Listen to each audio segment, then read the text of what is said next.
अस्सलाम दोस्तों, इन में मौजूद फकर में खुश आमदीद। पाकिस्तान तहरीक इंसाफ में इख्तलाफ राय या तफरीक इनफैक्ट इमरान खान साहब के लिए एक बहुत बड़ी दर्द सर बन गई है, क्योंकि इस तफरीक की वजह से वो कोई वाज़ेह फैसला नहीं कर पाए। और यही वजह है कि आज पेशावर में प्रेस कॉन्फ्रेंस के दौरान भी इमरान खान साहब के 6 दिन में से एक दिन भी कम नहीं हुआ। और तफरीक है बुनियादी तौर पर ये कि जनाब हमने आखिर में लाहे अमल क्या तय करना है। और यही वजह है कि PTI के कुछ सीनियर लीडर्स, जिनमें शाह महमूद कुरैशी साहब हैं, जिनमें असद उमर साहब हैं, जिनमें बैरिस्टर अली ज़फ़र साहब हैं, ये वो तवाना आवाज़ें हैं जो अब पाकिस्तान तहरीक इंसाफ के अंदर से ही उठना शुरू हो गई हैं। और वो ये मुतालबा कर रही हैं कि जनाब वाज़े लाइन ऑफ एक्शन अडॉप्ट करें। उसके लिए मिसाल इमरान खान साहब को दी जा रही है कि जनाब आपने पहले भी 126 दिन डी चौक पर धरना दिया था, लेकिन नवाज शरीफ साहब की हुकूमत को नहीं गिरा सके थे। लिहाजा अब अगर आप दोबारा यही मिस फायर करेंगे तो उसका नतीजा पाकिस्तान तहरीक इंसाफ की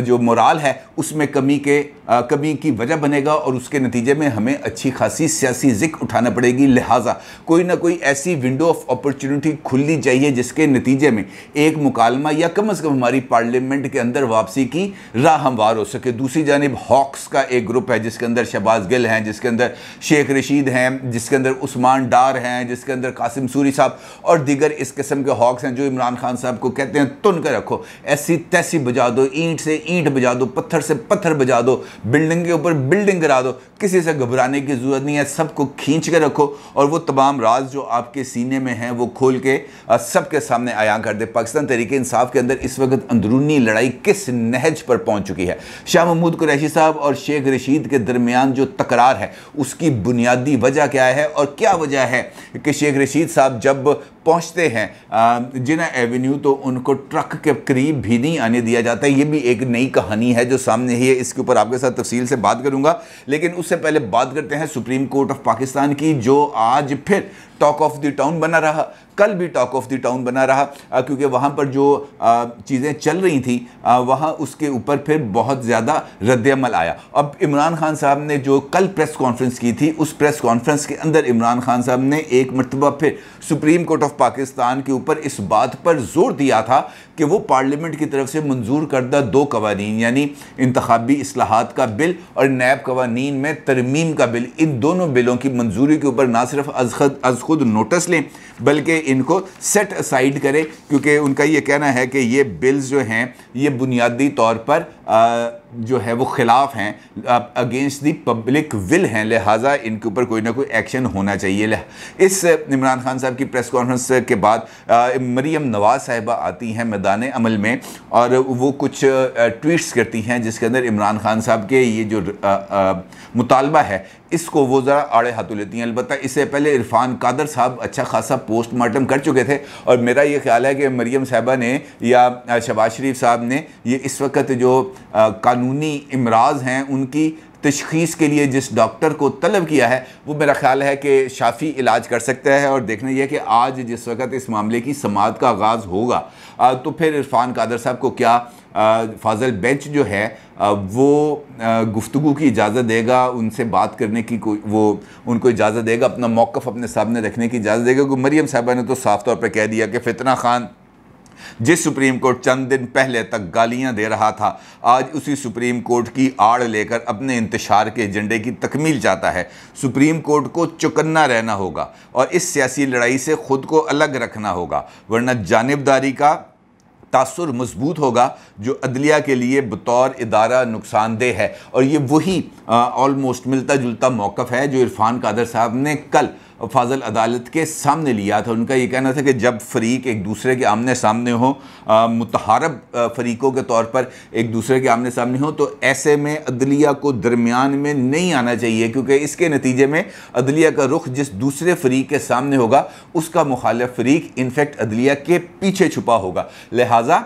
से एक ये तासुर जाएगा कि इस लड़ाई में अदलिया एक फ़रीक के तौर पर सामने आ रही है। मरीम साहिबा ने भी सुप्रीम कोर्ट ऑफ पाकिस्तान को इस बात की तरफ इशारा करते हुए बताया कि इस सारे मामले के अंदर अगर आप आएंगे, अब कानून साजी है, पार्लियामेंट ने अगर मंजूर बिल कर लिए हैं और इमरान खान साहब ये चाहते हैं कि ये बिल मंजूर ना हो तो वो पार्लियामेंट में आए, पार्लियामेंट में आकर अपनी लड़ाई लड़ें और जिस तरह की लड़ाई लड़ना चाहते हैं वो लड़े, उन्हें कोई नहीं रोकेगा। बल्कि पार्लियामेंट तो इस हद तक उसको आईनी तहफ़्फ़ुज़ हासिल है कि वहाँ पर अगर आप कोई बात कर दें तो उसके ऊपर तो सुप्रीम कोर्ट ऑफ पाकिस्तान भी नोटिस नहीं ले सकता, उस पर उसकी कार्रवाई तो किसी की जुरिस्डिक्शन में नहीं आती। लिहाजा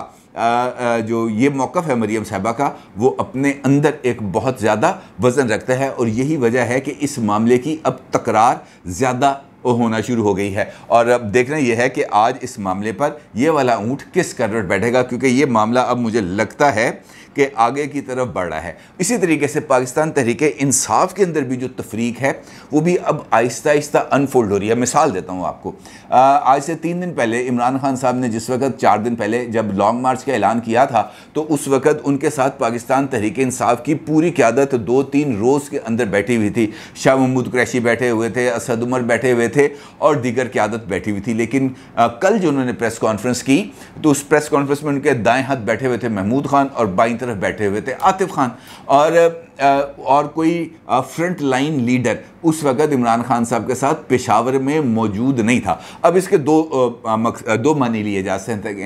सकते हैं। एक कि कोई लीडर अपने अपने जो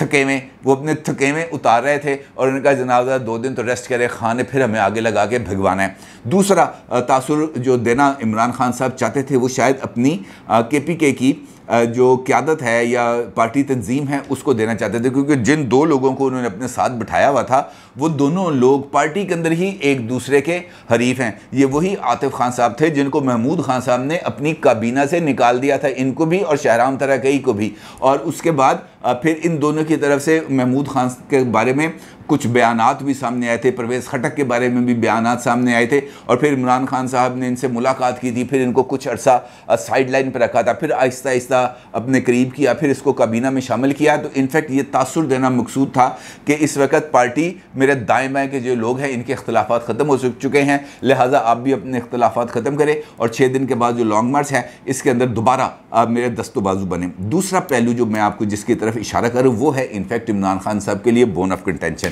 क्योंकि पार्टी एक जगह पर जाकर सीनियर लीडरशिप इमरान खान साहब को एक जगह पर ले आती है और उनको एक मौक़िफ़ पर मना लेती है, लेकिन थोड़ी देर बाद वो जो दूसरा हॉकिश ग्रुप है वो इमरान खान साहब के पास पहुंच जाता है और सीनियर लीडरशिप की तरफ से जो मशवरे उनको दिए जाते हैं इमरान खान साहब उनको सेटिसाइड रखते हैं और वो जिस हवा के घोड़े पर इमरान खान को बिठाते हैं हॉकिश ग्रुप, इमरान खान साहब उस हवा के घोड़े पर ना सिर्फ सवार हो जाते हैं बल्कि उनका दिया हुआ बयानिया बाय भी कर लेते हैं और फौरी तौर पर मीडिया के ज़रिए उस चीज़ को आगे फैला भी देते हैं और इसका पार्टी को सीनियर लीडरशिप के मुताबिक इसका नुकसान हो रहा है। हुकूमत जब इक़्तिदार में थी तब भी शाह महमूद कुरैशी पार्टी मीटिंग्स के अंदर शेख रशीद अहमद साहब की शमूलियत के ऊपर अमूमन एतराज़ करते रहते थे कि या तो शेख रशीद अहमद साहब को पार्टी में शामिल कर लें या इनको इस बात का पाबंद बनाया जाए कि इन इजलासों के अंदर होने वाली कोई भी बात ये बाहर जाके मीडिया पर नहीं करेंगे। और होता यह था कि वहाँ पर इजलास ख़त्म होता था, शेख रशीद साहब बाहर आते थे, किसी TV एंकर को फ़ोन करते थे, रात को किसी प्रोग्राम में चले जाते थे और वहाँ पर जाकर उस इजलास में होने वाली जो इम्पोर्टेंट बात थी उसको लीक कर देते थे और इसके ऊपर फिर पार्टी के अंदर इनके खिलाफ एक माहौल बनना शुरू हो जाता है। और ये वजह है कि शेख रशीद साहब अमूमन ये बात कहते रहते हैं कि मेरा इमरान खान के साथ ताल्लुक़ है, मैं PTI को कुछ नहीं समझता। अब यही मामला इस वक्त सामने आ रहा है शेख रशीद साहब को मामले को लेकर। अब शाह महमूद कुरैशी साहब डायरेक्ट हो गए हैं इमरान खान साहब के साथ और हॉकिश ग्रुप के हवाले से भी डायरेक्ट हो गया। उनका ये कहना है कि अगर ये सियासत हमने करनी है तो हमें सियासत करने दिया जाए। वो तमाम लोग जो इस वक्त आपको हवा भर रहे हैं वो इनफैक्ट आपके लिए रास्ते मसदूद कर रहे हैं और शाह महमूद कुरैशी उन लोगों में शामिल थे। शाह महमूद कुरैशी साहब, परवेज़ खटक साहब और असद उमर साहब जिन्होंने ये लॉन्ग मार्च वाले दिन स्पेशली इस्लामाबाद में आकर अब मुलाकात की थी सरदार अयाज सादिक साहब से और यूसुफ रज़ा गिलानी साहब से और जहां पर उन्होंने कुछ बातों को कमिट किया था, लेकिन जब इमरान खान साहब के पास वो वापस पहुंचे इमरान खान साहब ने उन कमिटमेंट्स को ऑनर करने से इनकार कर दिया। अगर देखा जाए तो लॉन्ग मार्च के इख्तिताम पर इमरान खान साहब ने जो फैसला किया वही चीज़ तय हुई थी उधर भी उसी मीटिंग के दौरान भी। लेकिन अगर वो हो जाता तो ज़्यादा खुश उसलूबी से हो जाता, ना कोई शोर मचता, ना कोई खून बहता, ना कोई लाठीचार्ज होता, ना कोई शेलिंग होती। लेकिन चूंकि उस वक्त हॉकिश ग्रुप ने यह कहा था कि तुन के रखो, लिहाजा इमरान खान साहब ने किसी बात की परवाह नहीं की। लेकिन आखिरकार जब उन्होंने इस्लामाबाद घुसते हुए वो नोटिफिकेशन देखा जो आर्टिकल 245 के तहत जारी किया गया था, जिसके अंदर इस फौज को इस्लामाबाद में तलब किया गया था, फिर इमरान खान साहब को होश आया कि अब अगर मैं रेड जोन के अंदर दाखिल होऊंगा, अब अगर मैं जिन्ना एवेन्यू से आगे जाऊंगा, या अब मैं अगर डी चौक की हदूद में जाके धरना दूंगा, तो मेरा सामना पुलिस से नहीं होगा बल्कि अफवाज पाकिस्तान से होगा। और वहाँ से फिर इमरान खान साहब को मुड़ना पड़ा, और मुड़ने के नतीजे में फिर शाह महमूद कुरैशी साहब की तल्ख बातें सुनना पड़ी, जिसका इमरान खान साहब ने सख्त बुरा मनाया। अब सूरत हाल क्या है? सूरत हाल ये है कि लोग उनको मुतालबा करते हैं कि जनाब हमें अपना मकालमे का दरवाज़ा बंद नहीं करना चाहिए। जिस तरीके से शाह महमूद कुरैशी साहब ने ये बात की, इसी पैराए में बात की है असद उमर साहब ने। असद उमर साहब ने भी यही कहा है कि हमने इलेक्शंस की अगर डेट लेनी है तो हमने इस्टेब्लिशमेंट से तो डेट नहीं लेनी, हमने डेट लेनी है हुकूमत से। इस्टेब्लिशमेंट का तो हम दबाव डलवा सकते हैं ना हुकूमत पर, लेकिन डेट बुनियादी तौर पर देनी है हुकूमत ने है। लिहाजा हमें हुकूमत को हर लेवल पर इंगेज करना चाहिए, चाहे वो पार्लियामेंट का फ्लोर हो, चाहे सड़कों का फ्लोर हो। जब तक हम ये दोनों फ्लोर्स को अपने साथ इंगेज नहीं करेंगे, हमारे लिए प्रॉब्लम होगी। और साथ उन्होंने मिसाल दी कि अब गवर्नमेंट ने चेयरमैन नैब की भी तकर्री करनी है, फिर उन्होंने चीफ इलेक्शन कमिश्नर की भी तकर्री करनी है, उसके बाद निगरान सेटअप भी लगाना है। लिहाजा ऐसे, और उसके बाद उन्होंने नए चीफ की तकर्री भी करनी है। लिहाजा ऐसे मौक़ों के अंदर अगर हम इस डिलिब्रेशंस का, इन बातचीत का हिस्सा नहीं बनेंगे तो उसका यकीनी तौर पर हमें नुकसान होगा। और यही बात की है जनाब अली ज़फ़र साहब ने, जो एक सीनियर कानूनदान भी हैं और पाकिस्तान तहरीक इंसाफ के सेनेटर भी हैं। उनका ये कहना है कि इलेक्शन में जाना है तो फिर बातचीत हमें करना पड़ेगी। ये उन्होंने बात की है लाइव विद आदिल शाह ज़ेब साहब इनके प्रोग्राम में, और उनका ये कहना है कि जिस तरह मुश्तरका इजलास बुलाया गया था, पीटीआई के अरकान इसमें हिस्सा नहीं ले रहे थे। तो एक तरह से मतलब ये है कि पार्लियामेंट के मुश्तरका इजलास में तो कम अज़ कम इजाज़त मिलनी चाहिए थी पाकिस्तान तहरीक इंसाफ के सेनेटर्स को। ठीक है कि आप कार्रवाई का हिस्सा नहीं बन रहे, इसका मतलब यह है कि जो कौमी असम्बली है वो एक नामुकम्मल असम्बली है, क्योंकि उसके अंदर अपोजिशन नहीं है। उनका कहना है कि पार्लियामेंट के मुश्तरका इजलास में मेरी राय में सेनेटर्स को शामिल होना चाहिए था और वहाँ इस इशू को उठाना चाहिए था, जो हम नहीं कर सके। पार्लियामेंट में डिबेट को ख़त्म नहीं कर सकते, मेरी नज़र में वहाँ गुफ्तगू और मुकालमा जारी रहना चाहिए। और इसके साथ साथ इलेक्शन का मुतालबा है, जो पाकिस्तान तहरीक इंसाफ का बुनियादी मुतालबा है, वो चाहे पार्लियामेंट के अंदर हो या पार्लियामेंट के बाहर, हमें इस मुतालबे को हर एक प्लेटफॉर्म के ऊपर रखना चाहिए, क्योंकि पार्लियामेंट को आप किसी भी सूरत नज़रअंदाज नहीं कर सकते। पाकिस्तान तहरीक इंसाफ हो या कोई और जमात, वो ये नहीं कह सकती कि हमने वहाँ किसी किस्म की बातचीत नहीं करनी, क्योंकि इसके बगैर जमहूरियत आगे नहीं चलेगी। यानी ये भी वो एक इख्तलाफी आवाज़ है जो इस वक्त इमरान खान साहब के कान में चल रही है, और इमरान खान साहब को ये बताया जा रहा है कि जनाब कोई कंक्रीट स्टेप्स लिए बगैर हम वो ऑब्जेक्टिव्स हासिल नहीं कर सकते। मिसाल देता हूँ आपको, इमरान खान साहब 6 दिन के बाद अगले 10 दिन के अंदर एक नए लॉन्ग मार्च का ऐलान कर देते हैं, और वो वहाँ पर हुकूमत उनके रास्ते में कोई रुकावट भी नहीं डालती बिलफर्ज। अलबत्ता ये ज़रूर है कि राना सनाउल्लाह साहब ने आज इमरान खान साहब के पक्का बंदोबस्त करने का प्लान किया है, वजारत दाखिला में इजलास किया और फैसला किया है कि इस्लामाबाद में हर किस्म के जलसे, जुलूस, रैलीज़, मुजाहरे पर मुस्तकिल पाबंदी लगाई जाएगी, और कोई जमात एहतजाज के लिए इस्लामाबाद की हदूद के अंदर दाखिल नहीं हो सकेगी। ये उन्होंने फैसला किया। इसका मतलब यह है कि 6 दिन के बाद अगर इमरान खान साहब आते हैं तो यहाँ पर इस कानून के तहत, जो मुजवज़ा कानून है जिसकी भी उन्होंने मंजूरी की प्लानिंग की है, इसके तहत उनको रोका जा सकता है। वो अलग बात है कि फिर कोई अदालत उनको इस चीज़ की इजाज़त दे दे, लेकिन हुकूमत ने अपने लिए अब ये चीज़ें तय की हैं। लेकिन अगर पार्लियामेंट में नहीं जाते तो फिर किधर जाते हैं? पार्लियामेंट अगर वो आ जाते हैं, फ़र्ज़ किया कि इस मरतबा 6 दिन के बाद या 10 दिन के बाद इमरान खान साहब दोबारा एक जुलूस लेके आ जाते हैं, मिसाल देता हूँ आपको, वो डी चौक पे भी आ जाते हैं। हुकूमत कहती है आओ बैठो, बैठ जाओ, हफ्ता बैठो, 10 दिन बैठो, महीना बैठो, 1 महीना बैठो, 10 साल बैठो, 5 साल बैठो या जितनी हुकूमत की मुद्दत है 1 साल 2 महीना बैठे रहो, तो क्या इमरान खान साहब को इससे पॉलिटिकल फ़ायदा हासिल होगा? इससे पॉलिटिकल फ़ायदा नहीं होगा, क्योंकि हर गुजरता दिन वहाँ से तादाद को कम करता चला जाएगा और एक वक्त दो ही आएगा, जो मैंने खुद अपनी आंखों से डी चौक में देखा था कि इमरान खान साहब का कंटेनर होता था और सामने 20 बंदे नहीं खड़े होते थे। और ये वो मौका है जब ताहिरुल कादरी साहब अपना धरना समेट के जा चुके थे और उस वक्त इमरान खान साहब डी चौक पर अकेले रह गए थे, तो वहाँ पर ये वाले हालात होते थे। और यही होगा कि आखिरकार फिर इमरान खान साहब को सानह